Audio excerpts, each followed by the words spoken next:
Hum hum hum! Mon ami! Mon ami, bonjour, my little caviar de Murphy.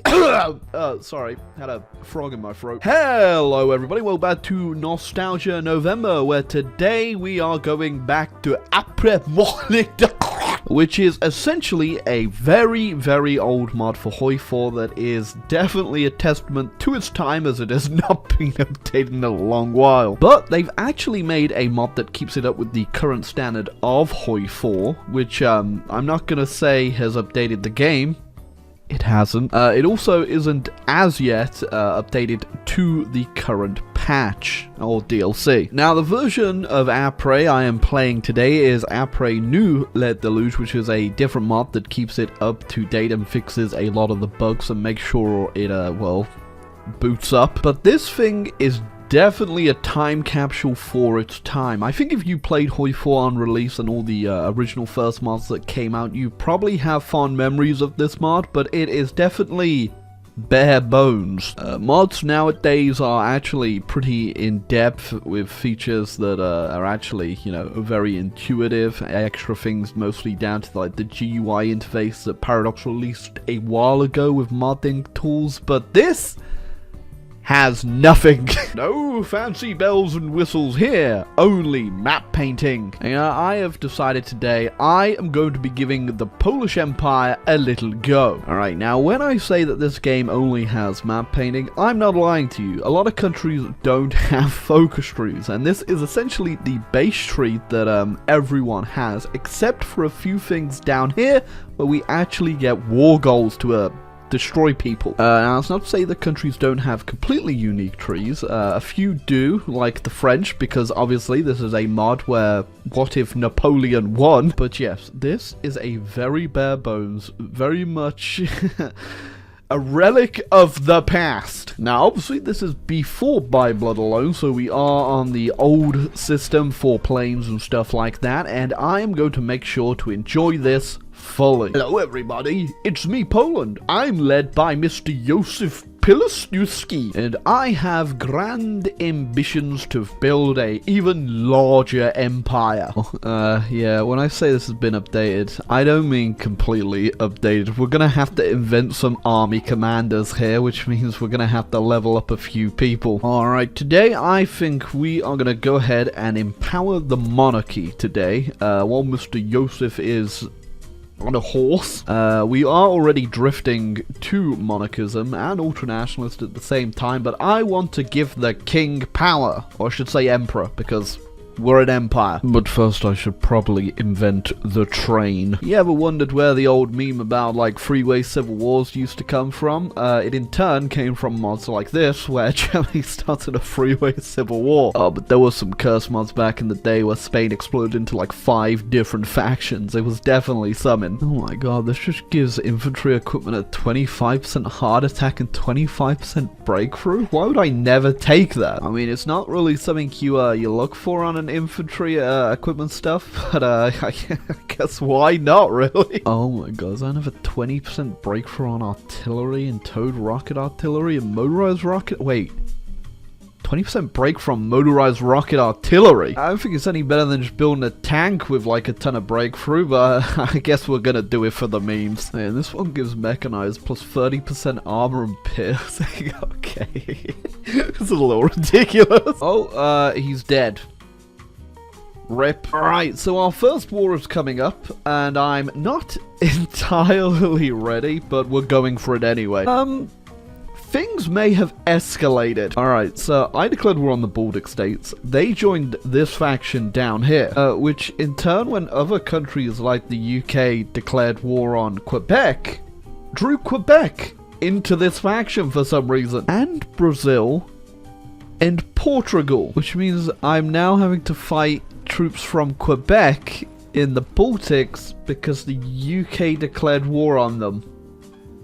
The UK's not in my faction. I would restart to like fix the fact we're in World War II already, but I might just try fix something in the console here. Okay, 10 billion console commands later, and I think I fixed it. Alright, so what I did is I just put everyone else that was in that war for some reason into the Bruh faction, and I think that should be fine. Alright, now I don't have player-led conferences on, so let's just hope the 10 billion AI that have invited themselves to my war against the Baltics don't go ham. That was a little unnecessary, I think. Alright, now I'm not gonna go to war ever again until I know that it is time for a world war. I also have the problem where I literally have to take every single state before a country will capitulate. I'm not too sure what is up with that, but yeah, there's definitely a bit of jank in the mod. I also lowered the world tension all the way back down,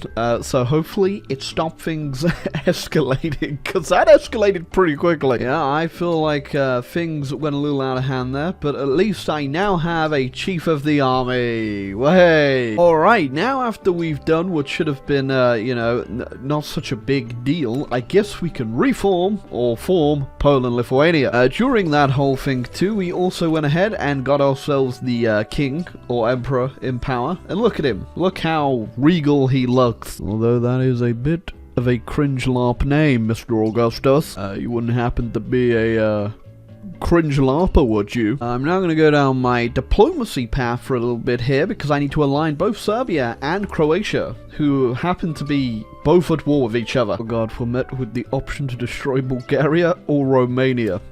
I get the feeling that this might cause another global catastrophe. I guess I was right in aligning Serbia, as they won the war. Alright, this time around I've made a preemptive tactical save before we commit to this.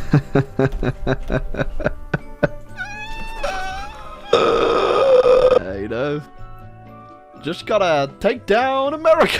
Yeah, in the DLC they added a modifier where you can't just join factions that are really far away unless like the world tension's high or something. And now I'm understanding why they did that. Alright, once again I knocked all the world tension all the way down. Maybe that'll change a thing or two. There you go. Squished Romania.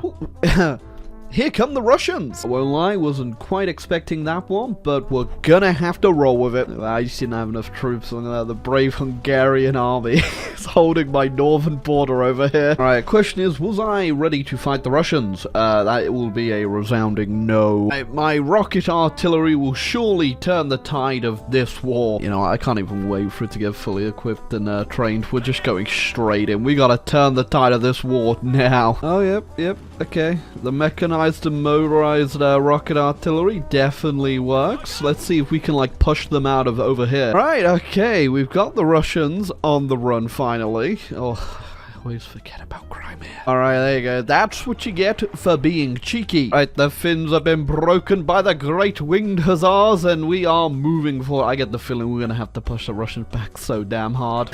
See you boys in Vladivostok. Oh my god. Okay, we didn't actually have to go that far. But I think we are completely out of equipment. It's not an understatement. We spent a lot. As such, I think it's only fair we move the border up just a little bit. Alright, there you go. Nice. Now let's see how... That's not good. That was expensive. Alright, let's go ahead and not go to war for a while. So during that whole fiasco, I was so busy with the Russians, I couldn't defend my Hungarian allies against the Austrians, who went ahead and ate them, which isn't very cool. So while I was busy doing that, I have no idea what was going on in the world. It looks like the French are now a republic, apparently. You're not fooling me with that one, France. And they are, They're giving it their best Napoleon right now with the British. Alright, the weapons supplies have been resupplied. And now I'm going to try to take down the Austrians. We'll see whose faction they end up joining. I am kind of worried that they may join the Turkish faction if I do this. But we're just going to have to hope and see if they do. Oh, wait, no. They have their own faction! I didn't even realize there's just no one in there! They have no friends! Laugh at them, Timmy. No friends, McGee. Alright, my winged hussars just absolutely shredded through the Chechnya front up here. Alright.